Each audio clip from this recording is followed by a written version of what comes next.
Most lead lives, at worst, so painful, at best, so monotonous, poor, and limited that the urge to escape, the longing to transcend themselves, if only for a few moments, is and has always been one of the principal appetites of the soul.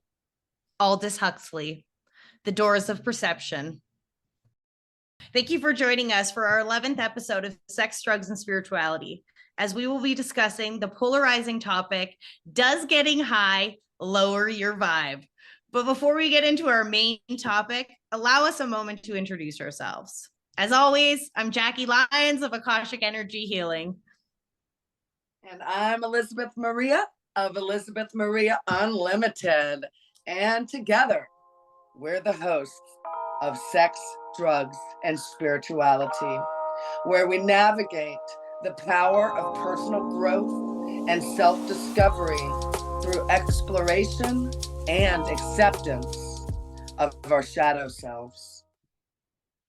And thank you guys so much for joining us today as we explore the history of getting high and the different perspectives concerning drug use and spiritual development. And ultimately, based on our research and our own personal perspectives, we'll discuss if we think getting high lowers a person's vibe. To begin from a neutral perspective, we decided to look at history's world players, as well as documents, organizations, and institutions who were and were not open to experimenting with drugs for spiritual and or recreational purposes. What we found from each period is that there were adamant voices for different perspectives.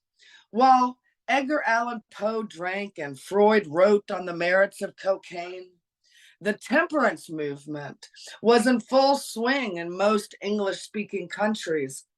And the formation of the War on Drugs campaign coincided with the Cultural Revolution of the 1960s, which heralded in widespread experimentation with psychoactive plants and LSD. It kind of seems from our research that our culture has a form of split personality. We love our alcoholic beverages to excess and smoke the herb-yielding seed, yet we spend a lot of energy damning killer plants after isolating and extracting the properties, and demonizing countercultures who have dared to experiment, expand, heighten, and yes, get excessive with substances. To begin our fascinating topic, does getting high lower your vibe? Jackie and I looked at key historic cultures, documents, figures, and institutions, like I said, that did and did not embrace the use of exterior substances for pleasure or mind expansion. So the first on our list for discussion are the shamans and their ayahuasca practice. Jackie? Yes, I'd love to speak on this. And we touched on it on a previous episode, but give it a little bit more insight into the history of ayahuasca. Shamanism is a sacred practice that has really been the oldest spiritual practice that has been known to humankind. And there is evidence that shows that it has been practiced over the world for at least 70,000 years. It's not so much a religion, but a method for making transformational connections with sacred realms. There is numerous shamanic healing techniques that have been practiced over time and traditions, utilizing the plants for thousands of years.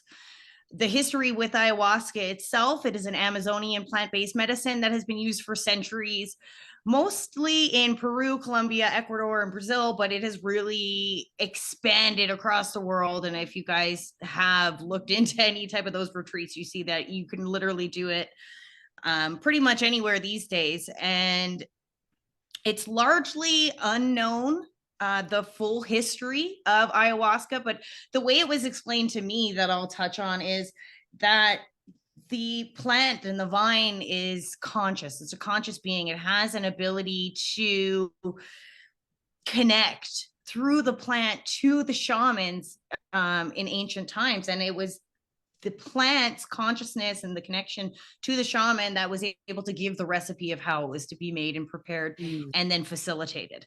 And that's the history that I was given. And it really, I don't know, it was a beautiful understanding, because when you actually do the drug, the level of consciousness that you are on is very high. So a lot of people do have experiences where they feel like they are connecting to higher realms, even entities and whatnot. So there has been traces of ayahuasca found in Ecuador that's believed to be over 2,500 years old. So the use of ayahuasca is widespread, and it represents a bunch of traditional medicine practices for over 75 different indigenous tribes. So we're really just touching on how much history goes behind the use of this particular plant-based medicine here. So yeah, Elizabeth, I mean, I know you haven't partaked yet, but it's definitely something that will be coming up on our spiritual journey. Yes, absolutely. And I really, what you said about the plant itself having a consciousness, that resonated with me 100%. And I feel that when we move into, more of the discussion on the frequency of plant-based medicine and, drugs or alcohol in general, that the idea of all living things having a type of consciousness is I think that we'll probably get into a discussion of that a little bit more. But yeah, and so, when you think about indigenous cultures using a tool like ayahuasca to connect, to these realms, I mean, it makes sense because, I mean, as humans, I mean, that's that has been part of our evolution, is learning how to use tools from the natural world to better our lives, to connect. I mean, I'm fucking, excuse my language, I'm thinking of like the wheel, I don't think that anything that's grown naturally has a negative vibration at its core. So that is my core belief about living organisms in and of itself, plant, human, animal. Absolutely. I mean, it's all. Absolutely. And I feel that, it's the beginning of the, like I touched earlier with like, the extraction from the plants, like moving the plants away from their natural God-given state. That's when we get into, some of the more, that's when, I mean, because it's almost like a lessening of the vital life energy that is, that consciousness that is in the plant. And yeah, so it's just a fascinating topic, and it's fascinating to think, I mean, regardless, the listeners, what you guys think, either way or somewhere in the middle about this topic, that again, I mean, there are indigenous cultures that have been using the tools that we're still using today to connect to the divine. And so obviously in those cultures it was used as for a religious or a spiritual type ceremony, that it wasn't so much about, or not at all really, about the recreational use. And so moving forward into more, the idea of the recreational use of any type of exterior substance, specifically alcohol. This is a big one. And so for this one, I really looked at the Bible, and there are lots of references about consuming alcohol in the Bible. And then I also wanted to say that I believe that this is like the first freaking sentence is, and God brought forth the herb yielding seed. And so I do believe that in that sense that, the Bible is, the Bible believes, or I shouldn't say, I guess the Bible has in itself has its own kind of consciousness, but the teachings in the Bible are, in alignment with that herb yielding seed, I believe. And so, but in reference to alcohol, so, first we see that Jesus turned water into wine, right? This is during the wedding of Cana of Galilee. So Jesus, at Mary's request, transforms, and this was his first miracle too, to transform approximately 120 gallons of water into wine for all the guests. And, while the Bible does warn of the evils of excessive consumption, right? And so it's about, I believe, and, through my readings of the Bible, that it's about finding that balance within it, within using these tools. So, there's different interpretations of the Bible. I'm not going to go into all of them, but some that I found, it's kind of, just displays an ambivalence towards alcoholic drinks and considers alcohol as both a blessing that can bring joy and merriment and potential danger, right, if abused. So the Bible really is talking about excessive consumption. And, from my perspective, and really considering the Bible from a metaphysical perspective, which is looking at each character in the Bible. And this really coincides with the teachings of Neville Goddard as different states of consciousness, right?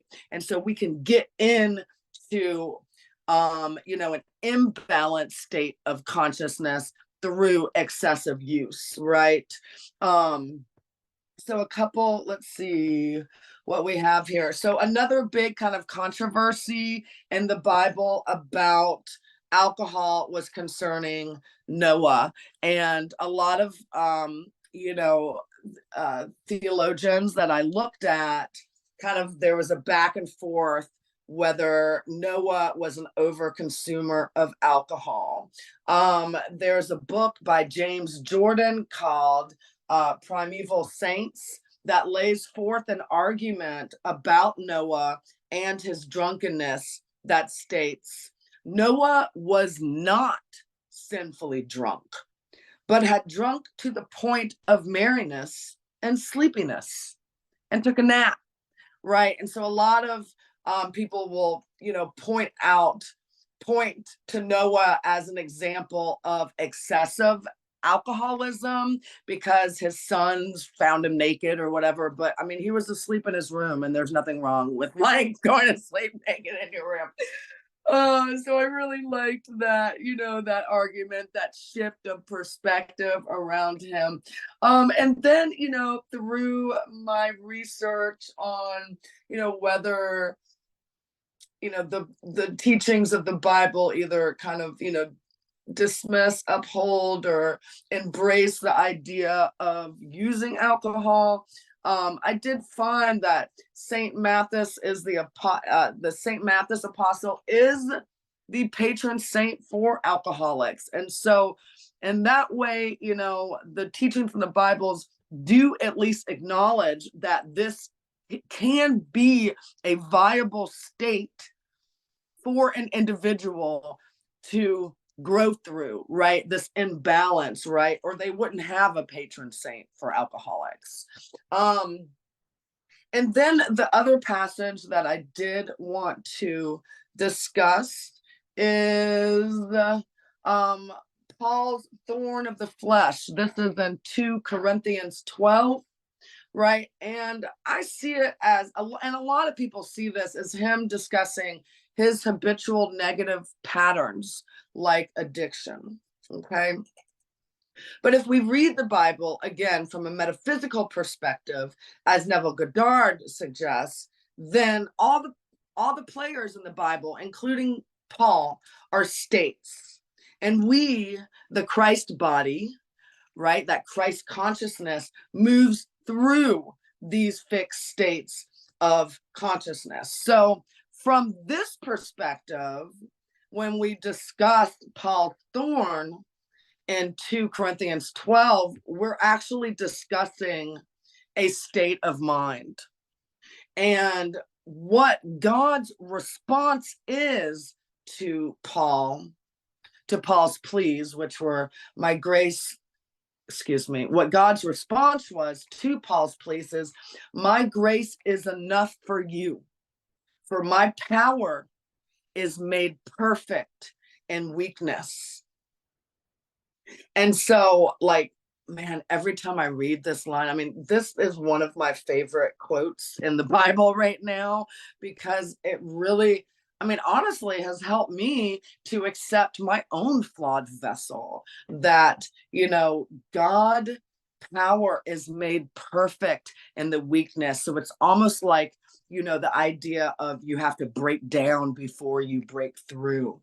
So if we're reading the Bible, and again, this is the way that I have come to interpret the passages in the Bible from a metaphysical state, then when we are in a state of perceived flaw or weakness, that God's love is actually more available to shine through.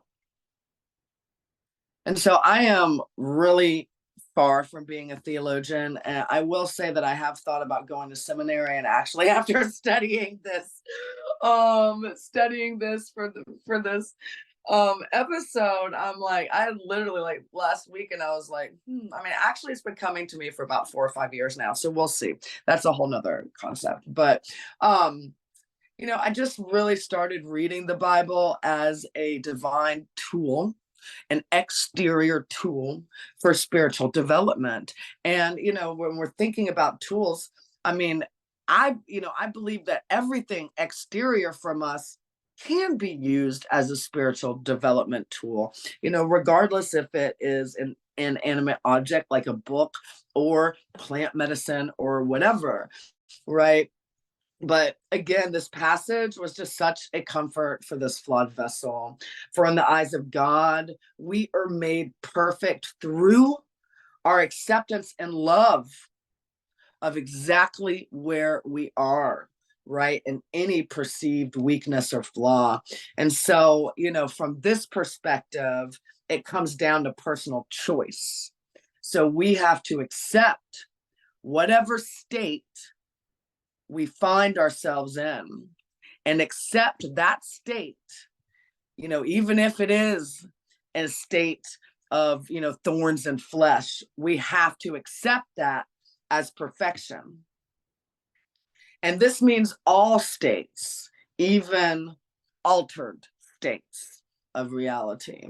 And so that is my take on, different passages from the Bible, different ideas about the consumption, the overconsumption, and specifically of alcohol. I think the Bible, I have, and I didn't really look through it for passages about plant medicine except for that first line, and God brought forth the herb yielding seed.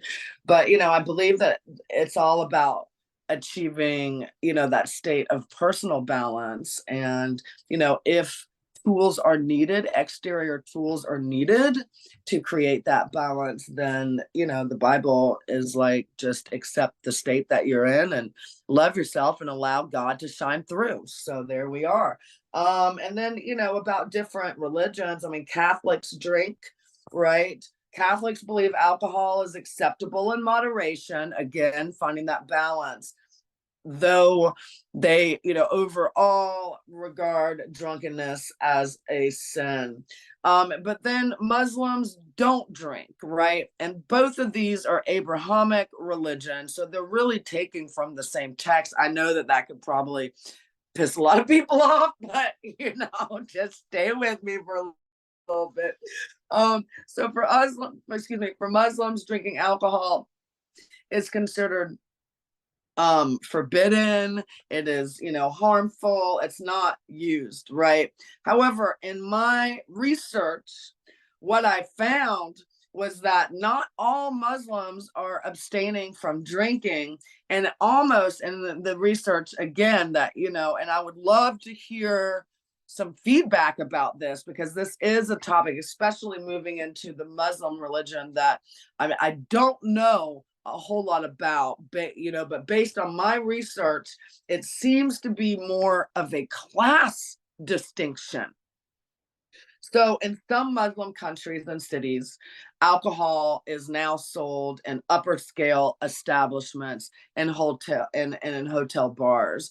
And so it seems to be that if you are at a certain status, then it is okay to drink. But if you, are, and this is really the idea of patriarchal thinking, but, in a more lower status, then for whatever reason, it is not okay to drink. And then just some statistics that I found. According to a 2013 Pew report, at least 1 in 10 Muslims said that drinking alcohol is morally acceptable. And in some countries, sizable percentages said consuming alcohol is not a moral issue.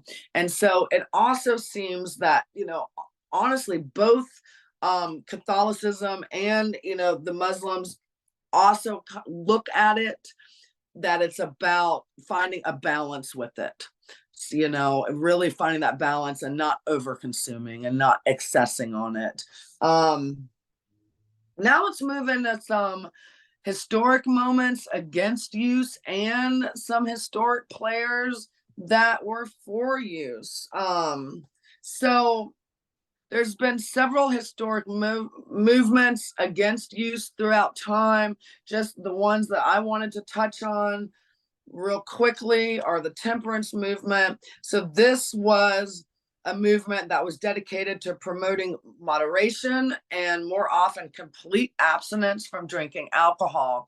And so, the temperance movement sprang up in English-speaking countries. It was mostly women. I understand, and it actually reminded me of the Greek play Lysistrata, when all the women refused to have sex with the men until they stopped having more.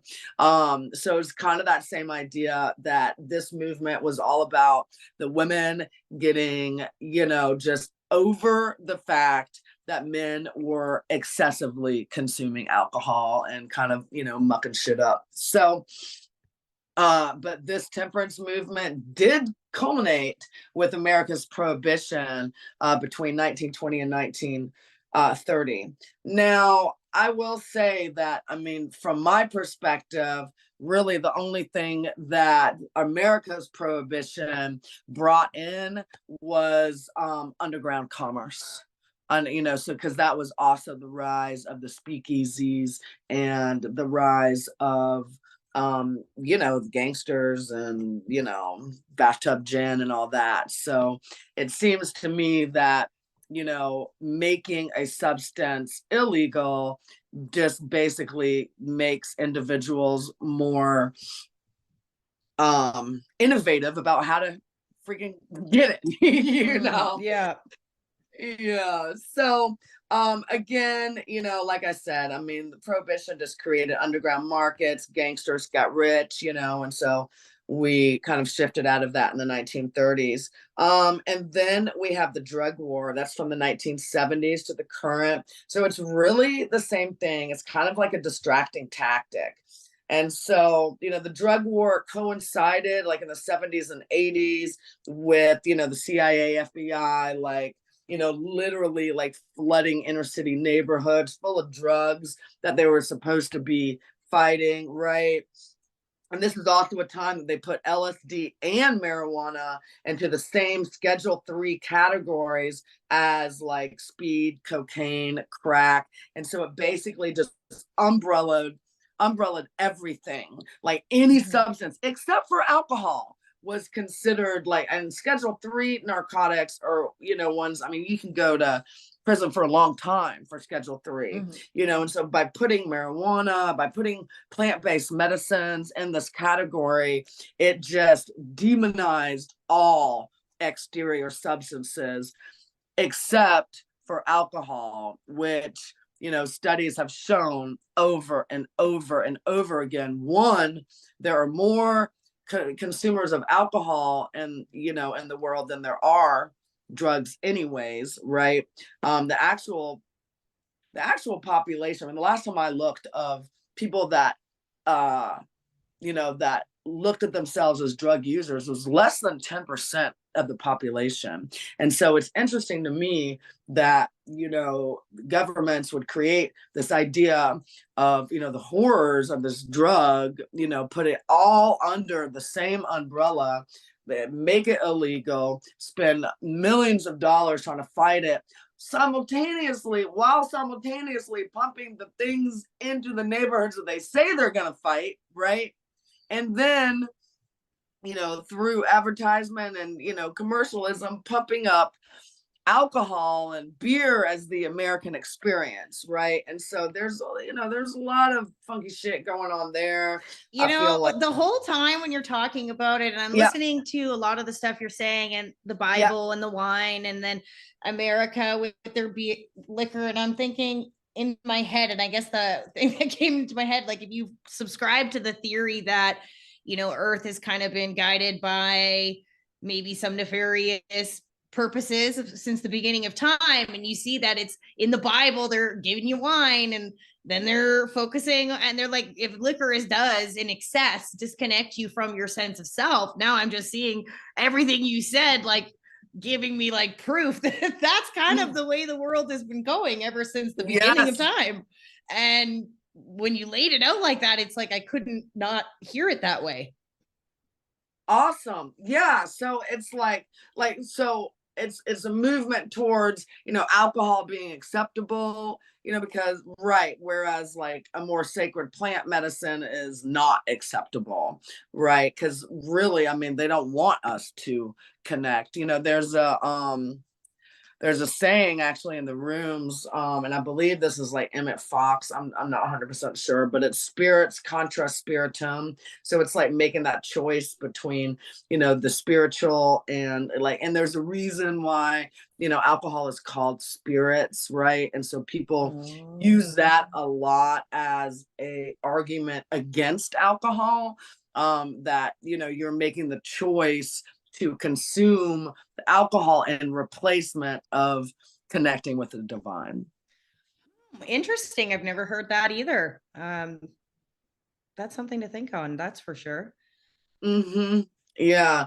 But I, you know, and again, when we get into our discussion on frequency, I think because, you know, throughout we've really seen, you know, in history how it's all dualistic thinking. You know, I mean, the Catholics do talk about it like finding like moderation, you know, and there is discussion in different religions about finding that balance and moderation.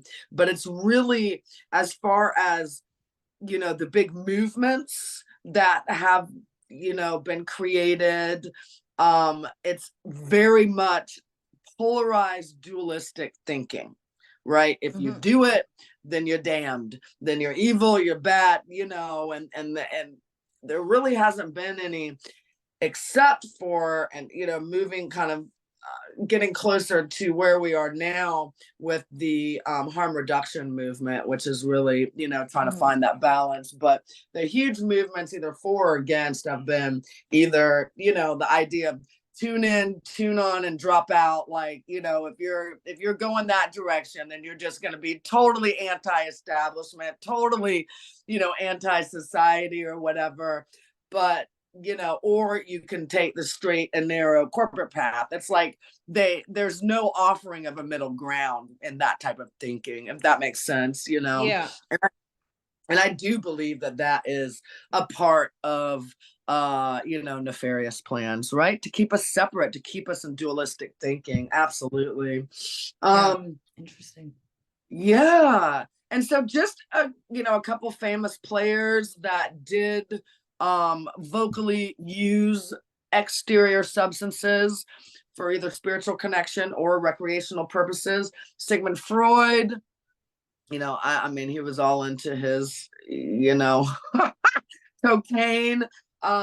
He's from, let me see, 1856 to 1939. He was a big proponent of cocaine. He wrote essays on the merits of it. I mean, he very much loved his cocaine. Aleister Crowley, he was a writer, occultist, and mountaineer. He really, I would say, was it was a part of the occultist movement. I mean, during his lifetime, a lot of people thought that he was, even other people within metaphysics and the occult thought that he was a little too far out there, but he definitely, is kind of one of those characters that after his death, he really, there was like a cult following was formed for him, but he was a big proponent of heroin and cocaine. Alice B. Toklas and Gertrude Stein, these were both poets and writers, a part of the Paris avant-garde movement in the early 1900s. They actually are very famous and known for their salon parties where they would serve pot brownies. Okay. So they were, and there's actually, I mean, you can find, I think, still online like recipes of Alice B. Toklas's pot brownies. So she is famous. So not only is she a famous writer, but she was famous for her pot brownies, which I just love. I like it. Yeah. And then, of course, there's Timothy Leary, right? He was an American psychologist, and he was known for his strong advocacy of psychedelic drugs. And so, it's also interesting as we kind of go through, like, the history of different people who vocally and publicly use substances that, in the 19th century, it's really cocaine and heroin, right? And then we come into the 20th century, and that's where, marijuana is more discussed publicly. And then as we move forward, it's psychedelics, right? And so it's almost like it mirrors our own kind of evolution, if that makes sense. Yeah. Yeah, that just kind of came to me. And like so Timothy Leary was one of the first that believed that LSD showed potential for therapeutic use, especially, and now we see ketamine clinics for, PTSD and that kind of thing. So all of this is related. And then I also wanted to, before we move on, I wanted to mention Dorothy Jane Roberts. She is the author, poet, and the spirit medium that famously channeled Seth. So Seth really coincides with, Seth is a channeled entity, kind of like Abraham Hicks or Bashir, how they channel. Dorothy Jane Roberts was also a channeler, and she was really one of the first kind of, and I would say after the Cultural Revolution. I believe that the Cultural Revolution brought in a fundamental shift in the way that we see the world. And so she kind of came out of that Cultural Revolution. And I'm, talking like the hippies and the flower power and all of that, And so she really came out of that Cultural Revolution. And she lived from 1929 to 1984, and she was very well known to drink and smoke. And she has also commented that her beer and cigarettes did not interfere with her channeling. And I don't know how many books, how many sessions she did with Seth, but you guys out there listening, definitely check her out. And a lot of the teachings of Seth are just about parallel to the teachings of Abraham Hicks. in the teachings of Bashir. And she, again, was coming in the 1960s. So she predates both of them. Yeah. So thank you. Yeah, I will look into that. Yeah, so that's a lot of information, guys. So let's just try to, so basically, again, looking at the history of this, at least in Western cultures, it really seems like and it makes sense because we're in a dualistic world, that there's just, very polarized dualistic perspectives about if alcohol or any kind of exterior substance that we use for, connection or for recreational. There's just such a huge divide, about the merits or the wrongs or the evils of it. So that's what I found in my research. Thank you. I appreciate the way you related it that way. It really it gave me a new perspective, like just while you were talking. So I love when that can be put together like that. Yay. Yeah. Well, I was just going to say that for you listeners out there, that Jackie and I also looked at alcohol and drug consumption with our animal friends. This was fun to look at. So Jackie, do you want to take this part and discuss this? Yeah, definitely. So we did some research and looked at the Forest Preserve District News, and there are definitely they're birds. I have my own personal story and I'll share it with you guys, but birds definitely like to indulge to the point of intoxication. Fruit eating birds usually get drunk, so to speak, when they eat the fermented fruit. We all know fermented fruit tends to allow the intoxication of animals, prisoners, and etc. Right. But yeah, there's plenty of BBC articles that do show that animals like to indulge alcohol, not to the point of excessiveness the way that humans do, but there's several different animal species that partake in eating the fermented fruit as well as mind altering substances. Most notably, the South African elephant. He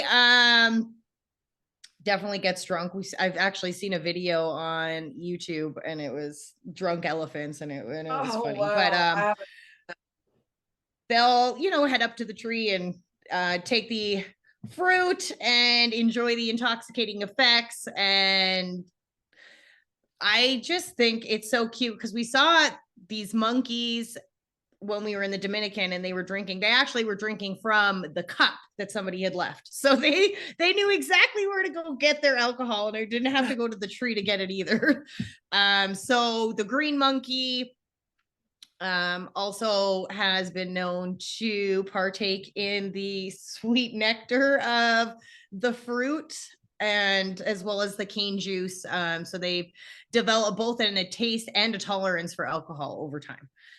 Dolphins are another species of animals who occasionally gets high by bouncing around a pufferfish, if you could believe it. And according to marine scientists, who was the first, I think it was Lisa Steiner, and she was the first to observe the pufferfish phenomenon. But they were acting all strange, and she noticed the pufferfish, and the 4 pufferfish were seen with the pufferfish around 4 dolphins, and they were passing around this pufferfish. So it was she just observed it, and I just can't, like, I'm in my head as I'm thinking of reading her story, and I'm thinking, oh, I want to see drunk dolphins or high dolphins, I guess. Like, where are you getting off the pufferfish? But I mean, it's funny. One time, and the story I have is my dad, there was these chipmunks or squirrels in the tree, and they were going crazy at each other, and it's like they were having a domestic argument. And my dad had said that because there was an apple tree, and he's like, they're all drunk, and they were, honestly, I got it on video, like it was the craziest back and forth, like it was like a total argument. And yeah, they were just drunk crazy squirrels, but it was pretty funny on that. So I've had some firsthand experience, and then some interesting videos I saw while I was looking up the topic, and I just want to see the drunk dolphins. Yeah. passing around the puffer fish. I know, it's like a joint, right? Like and it's called a puffer fish, and it's like puff puff pass. In my head, I'm just like, yeah, I need to see that in my life. Like that needs to happen. You know, my daughter says, I actually taught her about this. She said that the puffer fish were actually, they were like, the dolphins kind of are assholes. This is what she said, and that they they really, because the puffer fish is alive, Yeah, and getting, and they're so getting like they assaulted really, too, like totally like raped by yeah, they're basically dolphins. assaulting the puffer fish and kicking Yeah, it around to get high without caring about how the pufferfish is feeling, just wanting, like, I guess I think it's the poison that, like, it which is, omits. that's definitely telling too, that it's the poison that the dolphins are getting high off of. Yeah, it's just, and so it's happening. It's a natural thing that happens throughout, species, and we are not, so we shouldn't be so feel so bad. We're not smoking a puffer fish. That's what we're not doing. Right. Talk about vessel. You could still be smoking a puffer fish. Oh my God. There needs to be memes about that. There will be. Somebody, thank you for making us a meme. Send it over. Yeah. Someone out there, puffer fish. Yeah, and it does show that, again, in our research, that, I mean, since the beginning of time, I mean, for literally like 70,000 years plus, like, people and other species, have been seeking out exterior tools to either, enhance, connect, for recreation. It has, I mean, like, the history does not lie. It is a part of our, understanding of the universe, really. And the tools, yeah, like you said, the tools around us. Like, we have these tools around us, and to utilize them in a healthy way for an experience, a spiritual experience, it's clearly been working for 70,000 years. Right. Prior to whatever we decided to warp it into. From what you said, obviously alcohol and yes, the disconnection from the self is what happened there. And yeah, I'm really happy with what we see, in history and going back, and how positive it was. And it was never, used for these escapism purposes, or like the way right. it's being, kind of turned around here in our personal journeys as well. Right. And so it really is like the narrative that, honestly, that I mean, and we'll get into that you want to give it, right? I mean, you can use substances as a tool, as a way to connect, or you can, use it as an escapism, as a way to numb and run. And, that's up to you, what your experience, what experience you choose from it. What we have concluded just through, looking at the history of different players that publicly discussed the use of exterior substance, of, different religious ideas on it, different movements throughout time, and then also looking at our animal friends and what they did. The next thing that we decided to consider is really what several new age spiritual teachers have to say, and this is really moving us into our discussion on frequency. So some spiritual perspectives say that any type of exterior drug use, or using an exterior tool like drug or alcohol, can cut off or it clouds the connection. So Sadhguru on drugs, he said that you can have a glimpse of the divine in many ways, either by using drugs, by, chanting some mantra, by practicing austerities, or by deep samadhi, which is the Indian philosophy and religion. It's like the highest state of mental connection that people can achieve while still bound in the body. So there's different ways that we can connect. And from Sadhguru's perspective, that any type of exterior tool is one of the lowest ways. So it is a viable way, but from his perspective, it is one of the lowest ways to reach the divine, and that it can actually retard or cloud that experience. Some say that it can open doors. For instance, Ram Dass, he says these medicines, and I really like the idea of, like plant medicine, like instead of weed or whatever, this is a plant medicine. For me, plant medicines are very different, or in a completely different category than, like going to the store and buying a beer or something like that, but Ram Dass says that these medicines will allow you to come and visit Christ, but you can only stay 2 hours. Then you have to leave again.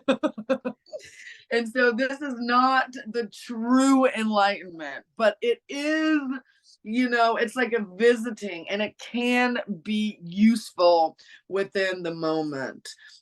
He also adds that love is the most powerful medicine. And so, I believe that as we move on our own individual evolution journeys, that, we do start with connecting with the exterior world, but as we move through, we begin to realize that we don't need all of the exterior tools anymore, and that we can connect solely from within, right? And so I do understand and agree with what Ram Dass says, in the sense that it's like kind of peering through a window at the divine. That's really what he's getting at. Yeah, and it does, and a good purpose, I guess, because sometimes you want to just feel that a little bit stronger, or have that like a little bit more of a connection, and that period of time where you choose to indulge in the plant-based medicine. And it can be of value, and I think we talked about that last time, and it can also hinder people who are using it for the wrong reason. So it really is going to always be that duality to it in any situation, I think. Absolutely. And I mean, that's just like, some quotes that I found from Abraham Hicks. Substances can mute or buffer your ability to focus, right? Which can be good or bad. So again, it just, comes down to, one, the intention of the use, I think is a huge part of it, right? And it can be used as a tool. But, ultimately, we're learning how to, well, at least for me, I see it as learning how to really continuously connect to that internal tool, and without needing, honestly, anything exterior, but inch by inch, step by step.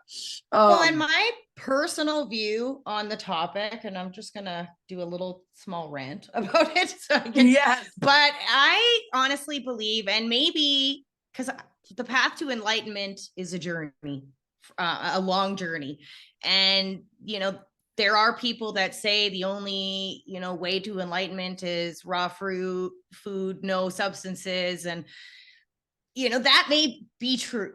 That may be the end result, and it may take you there. But I honestly believe that your journey through the awakening process to evolution will determine what substances need to leave your body and when.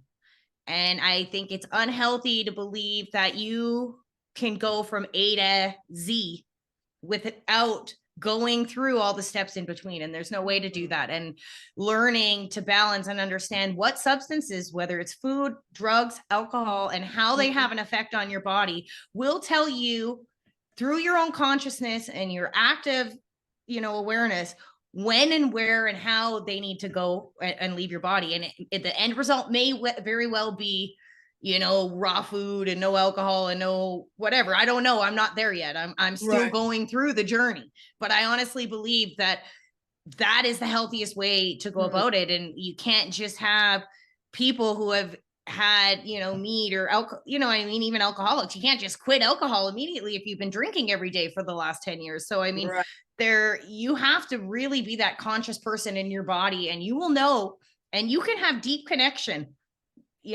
with and without substances. And I think I'm finally at a place where I feel like I can connect without, and it's a stronger connection. And it's funny you said, because it's love is the only energy I use to connect to myself and to the divine. And it's been a beautiful journey, but I honestly believe that that's the journey. Like the awareness and the enlightenment comes through every step of the journey, and the back and forth in that journey shows you what is right for you. And then you make the right choices as you move forward. So shaming, I honestly believe, like excessive use of any drug or alcohol is going to lower your vibration, but it's your job to figure that out on your journey through evolution. Absolutely. And that really, kind of mirrors what the idea of Alan Watts says, that if you get the message, I love this quote, if you get the message, hang up the phone, because psychedelic drugs are instruments, right? It's a tool, right? It's like once you have used it, or you've seen all you need to see, then your body will intuitively know that it's time to move on from this experience, right? That it's time. And I love that. I love that. I believe so, because if I was to have, got rid of all the things that I knew I needed to work on 3 years ago, and I quit them all at once, I probably would have sent myself into a way worse downward spiral, because I wasn't prepared, emotionally to start releasing these things. And I think that's what gave me such a deep understanding of, my own personal use and with drugs, and my history with it is only because of that. Yeah, absolutely. I mean, I really feel that, and again, I mean, we've honestly talked about this and, a lot of our episodes, that it all boils down to the individual perspective and the individual's journey, and what it is that you need to see, and what it is you need to release, and at what time, in your process, is this because I do know that if I stay in a hotel room doing drugs for 2 days, cocaine, I'm coming out of there sick. It's happening. It lowers my immune system, and I will be sick. And it happens all the time. In any setback I've had over the last 3 years, it happens. So I know, I get the psych. I got the message, guys. I got it. Now it took a while, but I got it. So it makes, I had to go through the back and forth to see that, what, this is what it's causing to your body every single time you choose to indulge in this behavior, this binge behavior. It's not, if you did one little bump, I don't get sick. If that was the case, I'd come home and I'd go to sleep, and I'd wake up the next day and I'd be perfectly fine. But the excess of doing that, lowered my immune system. And that's the same if I was to drink 2 days in a row or 3 days in a row.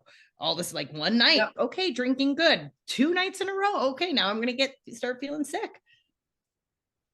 So it's really about learning what that balance is for you, right? For you. And I love, I got to go back to that idea of, God's light shines through, those states of what we think is a state of weakness, right? And so sometimes, we do have to go to those excessive states to really get the freaking lesson, to get the lesson, yeah, this whole episode, I keep on talking about us going into the frequency of things, and I really want to close the discussion, talking about frequency and vibration, because everything is vibration. So, really, what is your take on this, Jackie? And I agree. I believe everything has a vibration and a frequency attached to that, and that includes the plant medicines that we choose to ingest. I believe they're conscious. I speak to them. I speak to, the frequency within them. I set my intention through the frequency of my yeah, hands into the medicine. And like I said, it's been, a few months since I have indulged in plant-based medicine. And I'm really just connecting by myself now, but it's not, I don't see it as a negative. I think it as a positive if it's used in a positive way. And I believe the frequency is high. It's a plant. It came from the earth, and it's treated as such. And I don't see that any other living thing might have a lower frequency than me. I don't see why it would. That's a good point. I mean, if we go back to the idea that we're all one, right? And so, the different vibrational frequencies are the almost like the fractal perspectives have different vibrational frequencies, but as our one being, that we are all vibrating on, one frequency. I love that. Yeah. And I mean, and if you're using and you're in a mindset where you're like, oh fuck, blah, blah, blah, blah, and I can't believe I'm doing this, and why would I do this? Like, that is, you are creating that frequency, and now that is the experience. You know what I mean? If that is the way you're going to experience your use, then it's not for you. Clearly there is not enough understanding of your patterns yet, or you haven't got to a point where you can maybe indulge again if you were, a heavy user in the past. So it really is important that we're not bringing down our own vibration through our negative thought programming. Absolutely. And I believe again that, setting your intentions about, what experience that you're moving into, will help to kind of dissipate some of the more lower vibe energy. For those of you guys out there, that, as I don't know, I'm sure that most people maybe by now, especially if you're listening to this podcast, you understand like the different level of frequency within the body. It seems like at neutrality that we are kind of at, and I mean the numbers, they'll say that like neutrality is at like a 250 or something like that. I don't know about all the numbers, but I do know that being in a neutral state, right, it's like you are able to observe all of the experiences. Like when you were discussing like, an individual going into guilt or shame or embarrassment, and those types of energies, those are on the map of consciousness, the scale of frequency, are considered part of the lower survival energy. Right. And it brings you down too. So immediately your vibrational frequency lowers. Now you're going to be more susceptible to like illness. And like, I mean, just like the common cold, like it's really a very quick progression, because, illness is vibrating at a frequency too, right? They're pretty low, but if you're going to go lower, they're going to get you. And absolutely. Yes, absolutely. And so, in this, really thinking about that we are all frequency, and then also thinking about, substances. And this is again, okay, because we said that as one, we're all kind of vibrating, but it's still a vibration. So there's like lulls and valleys. I'm just thinking of like how it the lines, look, So even, when we are all one and vibrating as one, there's still going to be fluctuations, because that's the natural state of vibration, is that constant kind of moving. But I actually listened to a wonderful episode of Aaron Daughtry about really discussing the vibration of weed and alcohol and plant medicine. And one of the things that really resonated with me about what he said was that, it's like there is no good or bad about, to take a drug or not to take a drug. It's all about understanding the vibrational frequency of, the intentions that you're putting into it, but also the vibrational frequency of the substance itself. Like I said earlier, I believe that the further away from the natural state of the plant, that it almost, it's like the idea of canned food being like well, dead when food. you're making a leaf and you're putting it in, what is it, like isotope or acetone, or whatever they're boiling out the cocaine from. I mean, come on.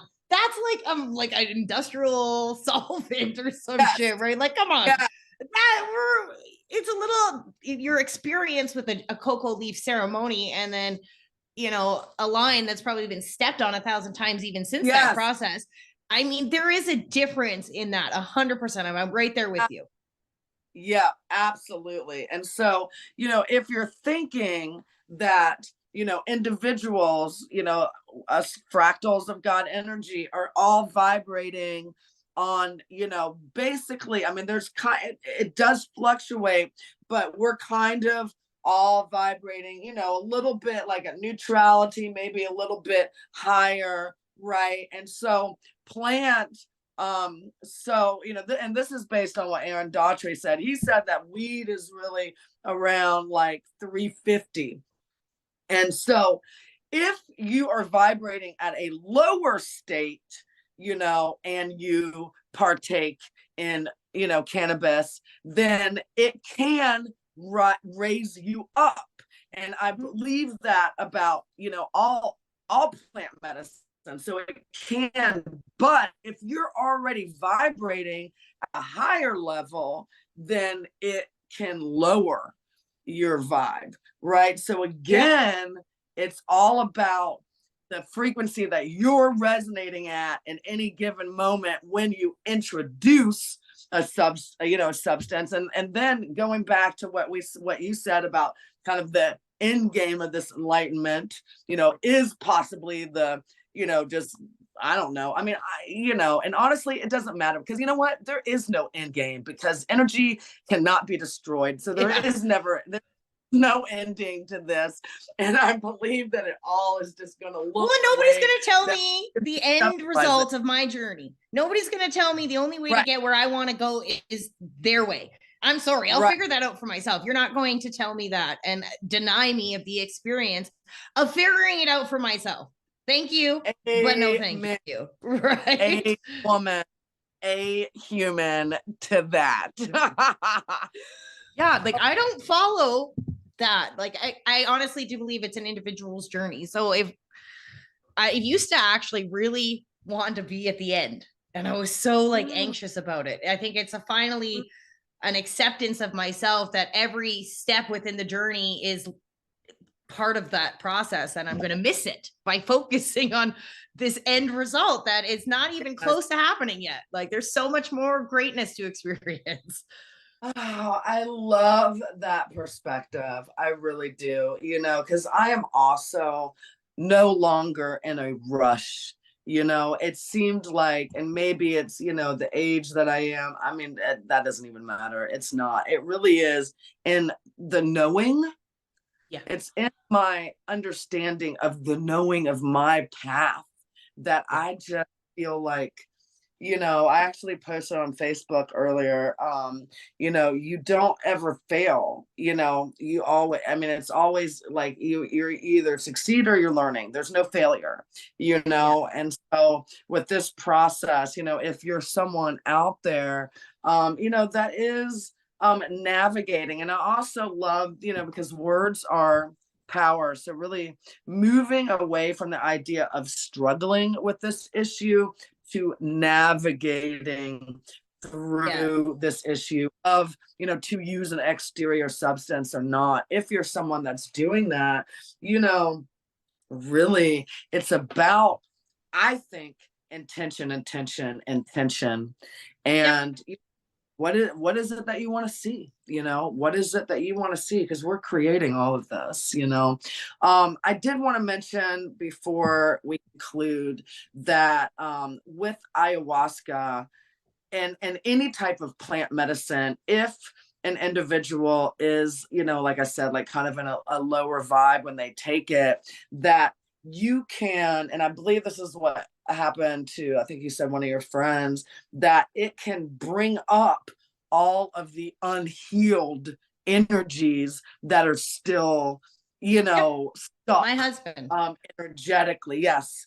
And so, I believe that, like, I honestly think that with any substance that that it is going to bring out, and that's why some people get really angry on alcohol, or that's why, because these are, it's not the alcohol, it is the individual and where they're vibrating at and what they have already worked through, if that makes sense. So I need to come out and I get a little like crazy and need to talk nonstop. It's like, just like this crazy person comes out on a couple drinks. I'm just like, so that's funny. It's where the individual is. So I don't think that it's easy as, to do or not to do. It really, there's many, many, many, vibrational set points in between all, this entire discussion, and it's all about intention. And I think that's right. It is about intention. That is the main thing. And when you do get into those states, because we do, and instead of, that shame and guilt and like we talked about it, how about surrender and love and compassion for, the journey and the challenge, the challenges in navigating it, because it is a beautiful experience. But when you shift that energy, like Elizabeth said, from those lower vibrational frequencies to frequencies more of like compassion and love and acceptance, you really then can keep yourself in the higher vibrational range, and it won't be so effective on you. Absolutely. I mean, because honestly, at the end of the day, it's all an inside job. It's all what we're thinking about it makes it so. So, I know for me that, I mean, really, and I've talked about this, in previous episodes, that releasing those, lower survival energies has made all the difference. And, just like Jackie said, I am definitely nowhere close to the end of my journey. I am walking through this, I am learning right with you guys. So, I really, I mean, this is a polarizing topic, and I would love to hear what, some of our listeners has to say about it. Jackie, anything else? No, I think that wrapped it up pretty well. So I do want to thank everybody for joining us today. I know it was a little bit of a longer one, so if you stuck with us, we absolutely love, adore, and appreciate each and every one of you. Your comments and your perspectives are truly important to us. So please feel free to reach out to us. If you have a question, if you have a comment or concern about our podcast, please reach out to us at sexdrugsandspiritualitypodcast@gmail.com. And if you'd like to contact us about our individual client offerings, please click the link in our description and be sure to mention that you heard about us on Spotify. And we so look forward to connecting with our spiritual community at 11 p.m. EST every Saturday on Spotify to explore and integrate the shadow side of our reality. Love and light, friends. Love and light, guys. Bye. Sex, Drugs, and Spirituality Podcast. Elizabeth Maria, Unlimited LLC. And Jackie Lyons of Akashic Energy Healing is not responsible nor liable for any advice, course of treatment, diagnosis, or any other information, services, or products that you obtain through this website.